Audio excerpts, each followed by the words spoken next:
And that at what point, after starting to make a lot of money, did those other things start to, you know, come in or creep in, and how did that happen? It started at 14. The summer I started the business, and I was at sleepaway camp. I had horrible stomach pains one night. This nurse counselor took me to the infirmary. This nurse gave me this green liquid in a cough syrup cup. I had no idea what it was, and I come back to the bunk, and man, I'm flying across the softball field. Everything I needed to be in that moment. I'm the superstar. Look at me. I probably made 50 grand that summer. Just having my dad calling back and forth about ship this card, ship that card. I got this one coming, and I flipped it. I made 2 grand, and I got back to the bunk, and I was the cool kid, the popular one, the funny one, the buff one, the good-looking one. I was able to flirt with girls for the first time in my life, and thinking nothing of it. The next day, I did all my activities, went to lie in my bunk bed that night, and that second night I had no stomach pains, but I learned to lie and cheat and con, and I healed over, and the counselor took the bait and thought I was in pain again. And I did this for 3 straight weeks, bro, every single night. And, they had no idea until my mom and dad came up for visitation day. I was taking liquid Demerol. And, a few months later, I went to a dentist appointment for my wisdom teeth removed, and this thing happened with Vicodin. So I got that same feeling. So now you take brokenness, insecurities, feeling of less than, not fitting in with the world, with a young teenage kid making that type of coin. It's a recipe for disaster, but nobody was going to tell me otherwise because I needed it. And that's what made me a superstar at these shows and this wheeling dealing machine. And I didn't know how to do it without it, you know?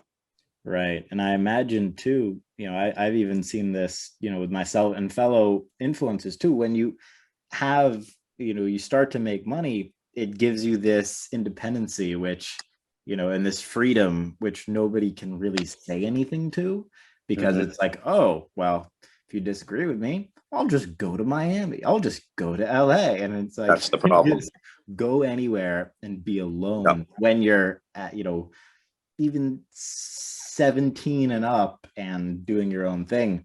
That's sort of like the dangerous part of it too, whereas nobody can say anything I legally. bought, I bought, I bought the best fake IDs. I'd go down to Atlantic City by myself on the weekend, or bring a bunch of friends that were so-called friends. I'd take care of everybody's tab, blow thousands of dollars in the casino, whatever it was, and you know, sneak into strip clubs and do all those guilty pleasures. And I just thought I was living the high life, man. And my freshman year in college, I had a 0.86 GPA.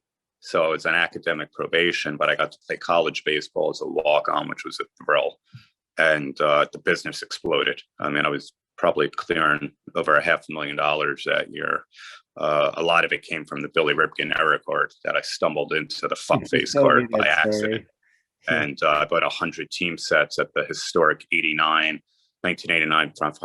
home run club show that Pete Rose promoted with my boy Mike Bertolini at the Tropicana in Atlantic City. Only because my sister was going to University of Maryland, I wanted to buy the sets for $5, flip them for 15, and make myself a quick grand so I could buy drugs for me and all my friends. And having no idea there was an error card in it, that 3 days later, when USA Today did a story on it on the front page of Sports, and I got interviewed for the article as one of these young hotshots in the card business, those cards shot up to about 100-fold. They were even more. I mean, 500 to 1,000 to 1,500 a piece, and I think I made 200 grand in a matter of 2 weeks. And I was just off to the races. College meant nothing to me, and I got out. My dad gave me this idea. I think it's time to change the name, and you need a moniker. And I think Prince of Cards is the name you should go with. And I was like, bam, that was it. My ego needed that. I'm the fucking Prince of Cards, man.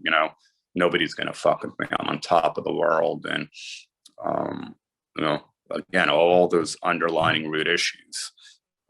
Anybody with an ego is somebody with an inferior, as they say, it's an egomaniac with an inferiority complex. And, but I just didn't know any better. And, for the next, year and a half, I partied like a rock star. I eventually sold the baseball card business because seeing athletes at shows signing autographs was even cooler and sexier to me. And that's where I could get the Mm. girls hanging around all these cool people.